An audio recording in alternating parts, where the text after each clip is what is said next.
పార్టీలు అనేది కాదు, ఓవరాల్ గా మహిళల్ని శాంపిల్ గా తీసుకుంటే 56% మంది మహిళలు ఈ పార్టీకి, వైఎస్ఆర్ కాంగ్రెస్ పార్టీకి ఓటు వేసినటువంటి పరిస్థితి. కేవలం 42% మంది మాత్రమే తెలుగుదేశం పార్టీ కూటమికి మహిళల్లో ఓటు పడింది. అలాగే పురుషుల్లో ఎన్డీఏ కూటమి ఆధిక్యత సాధించింది. సుమారుగా మహిళల్లో 13 నుండి 14% వైఎస్ఆర్ కాంగ్రెస్ పార్టీ ఆధిక్యత సాధిస్తే, పురుషుల్లో వైఎస్ఆర్ కాంగ్రెస్ పార్టీ కేవలం 45.35% పరిమితమైంది. తెలుగుదేశం కూటమి 51.56%. అంటే సుమారుగా 6% మగవాళ్లలో తెలుగుదేశం పార్టీకి ఓట్లు ఎక్కువ పట్టడం మనం చూశాం.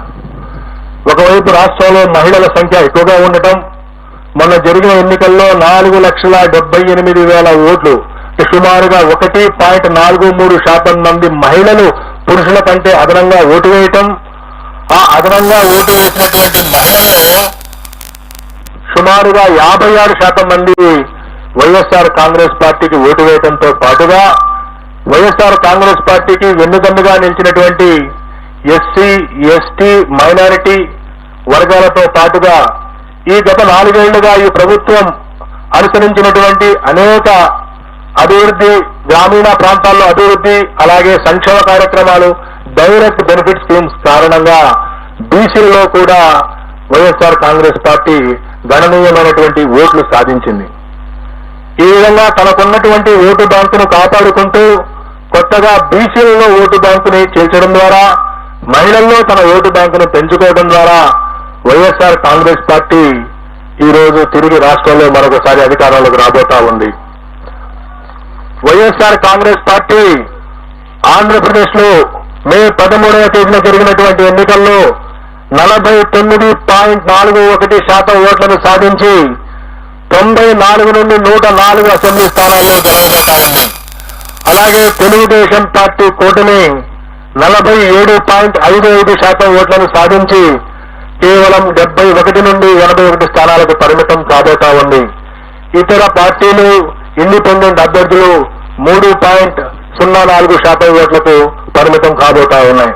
సుమారుగా 2% ఓట్ల ఆధిక్యతతో తెలుగుదేశం పార్టీ కూటమి కంటే సుమారుగా 20-25 స్థానాల్లో వైఎస్ఆర్ కాంగ్రెస్ పార్టీ ఆధిక్యత సాధించి మరొకసారి ప్రభుత్వాన్ని ఏర్పాటు చేయబోతా ఉంది.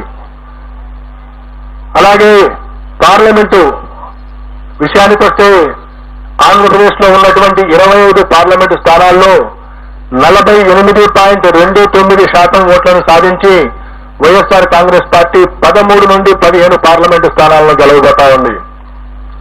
అలాగే తెలుగుదేశం కూటమి 47.68 ఓట్ల శాతాన్ని సాధించి 10 నుండి 12 పార్లమెంటు స్థానాల్ని గెలవనున్నది.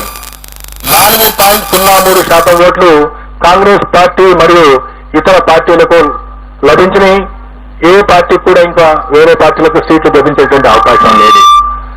కడప పార్లమెంట్ నుండి పోటీ చేసినటువంటి శ్రీమతి షర్మిల గారు అక్కడ గణనీయమైనటువంటి ఓట్లు పొందుతున్నప్పటికీ అక్కడ గెలిచే పరిస్థితి లేదు. వారికి అక్కడ డిపాజిట్ కూడా దక్కేటువంటి పరిస్థితి లేదు. ఆవిడ